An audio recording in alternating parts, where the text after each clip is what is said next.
Hello guys, आज हम जानेंगे श्री सत्यनारायण व्रत कथा के बारे में। तो जानने से पहले वीडियो पूरी देखें और चैनल को सब्सक्राइब करें। आज हम अध्याय का पहला पार्ट ही पढ़ेंगे। श्री सत्यनारायण व्रत कथा पहला अध्याय। एक समय नैमिषारण्य तीर्थ में शौनकादि 88,000 ऋषियों ने श्री सूत जी से पूछा, हे प्रभु, इस कलयुग में वेद विज्ञान रहित मनुष्य को प्रभु भक्ति किस प्रकार मिलेगी तथा उनका उद्धार कैसे होगा। इसलिए हे मुंशी श्रेष्ठ, कोई ऐसा तप कहिए जिससे जोड़े समय के पुण्य प्राप्त होवे तथा मनवांछित फल मिले। वह कथा सुनने की हमारी इच्छा है। सर्वशास्त्र ज्ञाता की सूत जी बोले, हे वैष्णवों में पूज्य, आप सबने प्राणियों के हित की बात पूछी है। अब मैं उस श्रेष्ठ व्रत को आप लोगों से ही कहूँगा जिस व्रत को नारद जी ने लक्ष्मी नारायण से पूछा था और लक्ष्मीपति ने मुनि श्रेष्ठ नारद से कहा था,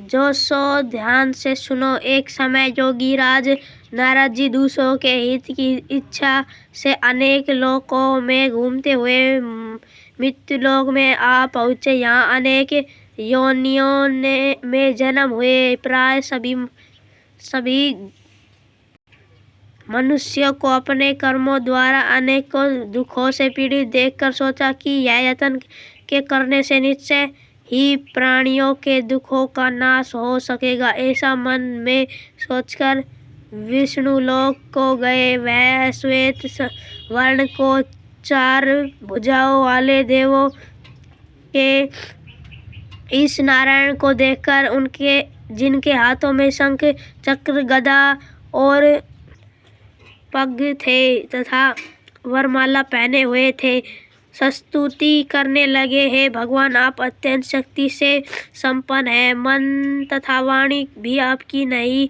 पा सकती। आपको आदि मध्य अंत नहीं है। निगुण स्वरूप सृष्टि के आदि भूति व भक्तों के दुखों को करने वाले हो। आपको मेरा नमस्कार है। नारद जी ने इस प्रकार की स्तुति सुनकर विष्णु भगवान बोले, हे मुंशी श्रेष्ठ, आपके मन में क्या है? आपका किस काम के लिए आगमन हुआ है?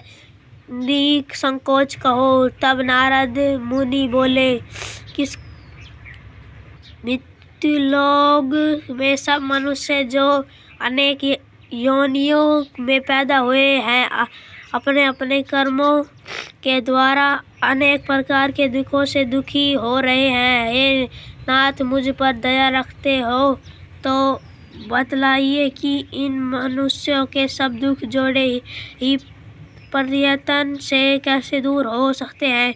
श्री भगवान जी बोले, हे नारद, मनुष्य की भलाई के लिए तुमने बहुत अच्छी बात पूछी है।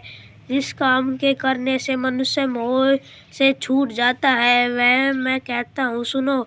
बहुत पुण्य देने वाला स्वर्ग तथा मृत्युलोक दोनों में दुर्लभ एक उत्तम व्रत है। आज मैं प्रेमवश होकर तुमसे कहता हूँ, सत्यनारायण का यह व्रत अच्छी तरह विधि पूर्वक करके मनुष्य आयु पर्यंत यहाँ सुख भोग कर मरने पर मोक्ष को प्राप्त होता है। श्री भगवान के वचन सुनकर नारद मुनि बोले कि उस व्रत को फल क्या है, क्या विज्ञा है और किसने यह व्रत किया है और किस दिन यह व्रत करना चाहिए, विस्तार से कहिए। भगवान बोले, दुख सुख शोक आदि को दूर करने वाले, धन धान्य को बढ़ाने वाले, सौभाग्य तथा संतान को देने वाले यह व्रत सब स्थानों पर विजय करने वाला है।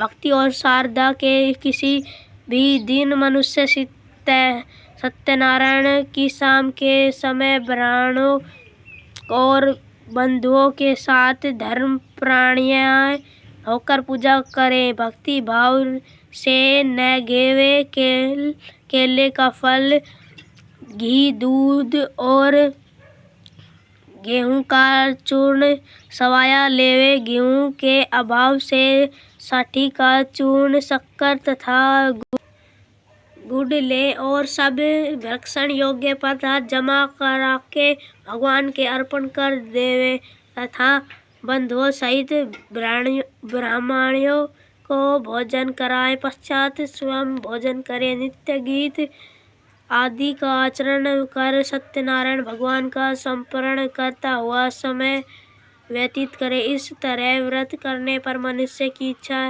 निश्चय पूरी होती है। विशेष कली काल में भूमि पर यही मोक्ष का सरल उपाय है। दूसरा अध्याय सुनने के लिए चैनल को सब्सक्राइब करें।